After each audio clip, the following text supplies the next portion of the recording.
Governor Maura Healey is our guest this morning. Let's go on the record. She is front and center in Massachusetts politics 4 months into a history-making term. The challenges and the opportunities are many. Right now, a chance for a real-time assessment. So let's go on the record.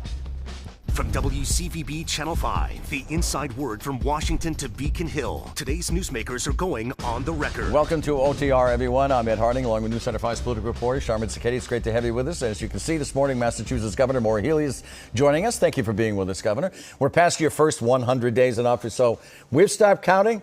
And we don't have to tell everybody who you are, where you're from, because everybody knows who you are, where you're from. So thanks a lot for being here. Hey, great to be with you both. Good morning. Good morning. Well, let's start off. You're just back from Washington, where you spoke about job creation at the Select USA Investment Summit, making the state more competitive. That's long been one of your top priorities. We've also just learned that this state revenue in April is about down $2 billion. Do you think these are two different buckets right now? Absolutely. And let me tell you why I went to Washington. As you know, out of the gate, I had two things to accomplish. One, propose a budget, and I'm really happy with our budget and what we've put forward in terms of investments in education, workforce, transportation, housing in particular, which is such a desperate need around the state. The other thing I did was a tax package. The fact of the matter is, we need to make life more affordable for residents in Massachusetts, and we also need to be a place that is attractive to employers and businesses. I went to Washington because the Commerce Department puts on an event for states, and basically states are competing for businesses, both businesses who are here domestically and also, importantly, multinational corporations looking to invest. And my money is on Massachusetts. I have said, and I made the case to many companies that my team and I met with in Washington. We are a hub of education, of innovation, of research. Our collection of universities is unparalleled. What did you hear from some of those companies? What I heard is people want that.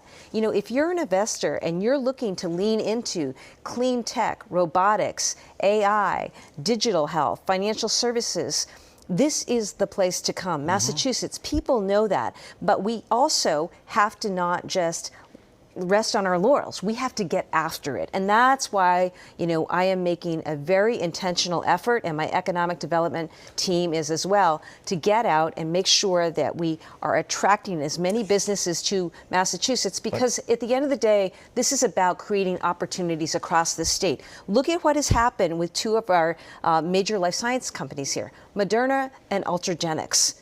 They made a decision, which is very, very important, to open up new manufacturing facilities in Massachusetts. That's an indication of what is possible. Instead of going to other places, they're staying in Massachusetts. That's the value proposition. But with the state revenue down $2 billion in the month of April, is there trouble ahead? Because the number sounds ominous. It's a big number, but the amount of tax receipts we get is huge. So let me just explain. Our April collections are down some. It's not something that we didn't anticipate. And in fact, my budget and my tax proposal accounted for that. So it should do nothing. So you don't think it's going to impact your tax proposal at all? It absolutely absolutely shouldn't, not at all, because our tax proposal, again, is focused on making life more affordable for residents and also attracting businesses and talent to Massachusetts. And we knew that we were going to see some drop in revenues. Now, what we've learned is that some of that is attributable to capital gains and people delaying their tax filings this year. Right. That's going to be covered and accounted for. We'll work that through.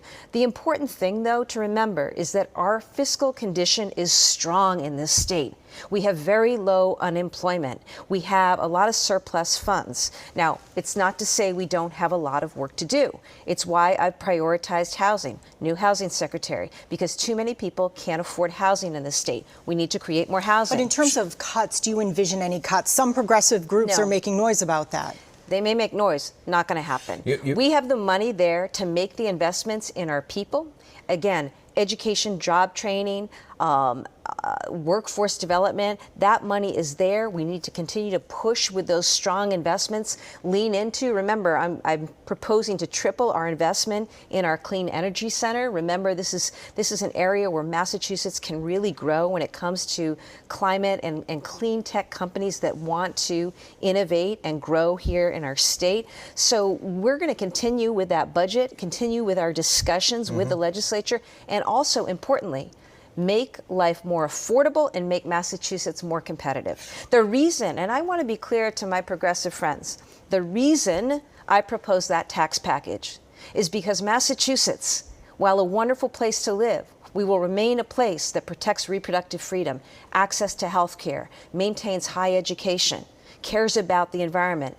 We're also a place that's an outlier when it comes to competing for workforce talent and business. And we cannot afford people leaving our state. That's why we need to make these changes. I think they're fiscally sound and responsible, and they're not going to hurt the investment that we need to make in our people. Let's talk about the T.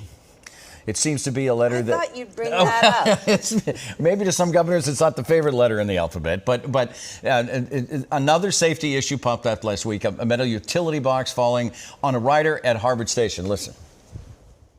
It's kind of absurd that every day going into work, it's you have to kind of just factor in maybe the T won't be running today, or maybe it's going to be slower, or maybe we're going to get stuck in a tunnel and they're going to turn the lights off. You never really know what's going to happen.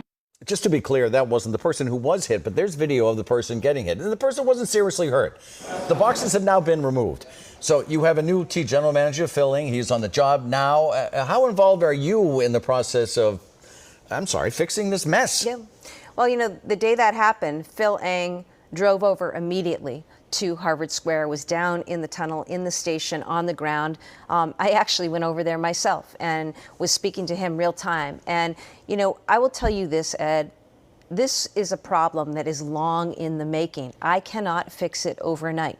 But I have appointed a general manager who, for the first time in many years, has transportation experience. I've appointed, for the first time ever, a transportation safety chief to oversee operations. I've turned over the board, headed now by a new chair in Tom Glynn.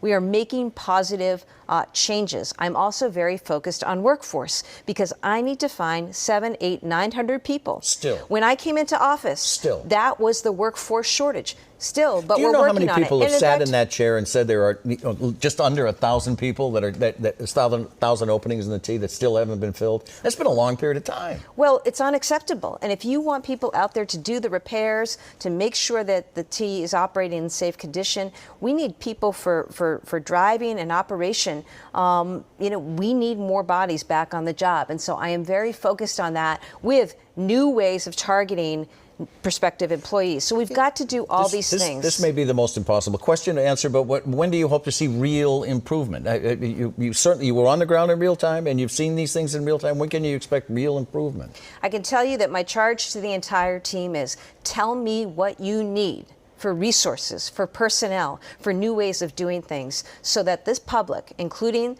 the rider who was just interviewed, believes and understands that this T is safe and it's reliable. And I will do whatever it takes to make that so.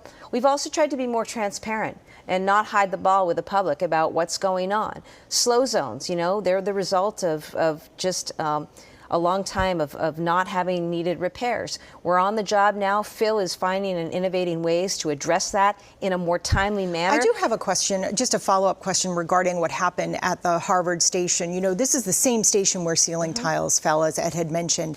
That station was just inspected, among others, for those ceiling tiles. So do you have questions about why this box was missed? Why this box that had been rusting up there for about a decade was not nobody talked about that? Nobody said, hey, wait a minute, maybe we should take this down? Well, I have questions about how it is that we have stations that are in this state of disrepair to begin with. I mean, what has been happening? Actually, the question is, look at what has not been happening for several years, it turns out. It's absolutely unacceptable. As I understand it, people were out inspecting the panels, but a full inspection of everything was not done at the time. It is now being done. Every single station is being inspected, top to bottom, because I want people to know that not only, are we going to get to where there's no concerns about what's happening on the rails, but that you're safe walking into a station, for God's sake. Getting on the escalator, going into the station. And Ed, anytime I see something like that,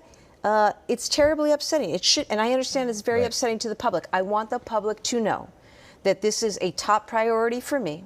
that the team and I take this very seriously. And as you have seen already in 4 months, we are making moves to change things and change the course. It will take some time, but, you know. Do you think the tea is safe right now? I do. I do think the tea is safe. I do think the tea is safe. And in fact, there are people who, you know, will tell you that they have good experiences on the tea. There are certainly so many who rely on the tea. My job is to make sure that we are taking steps every single day, that I am regularly talking with Phil Eng. I mean, that's how I know best Phil now. We come to know each other quite. How often do you talk to him? Yeah. We just met yesterday with Secretary Fiandaca as well. And that's what we've got to do. Unless you're having regular engagement, unless you're getting regular reporting and communication about what's needed, we're not going to get there. And that's the team that I'm trying to lead right now. Governor Healey's in the chair this morning. We're on the record.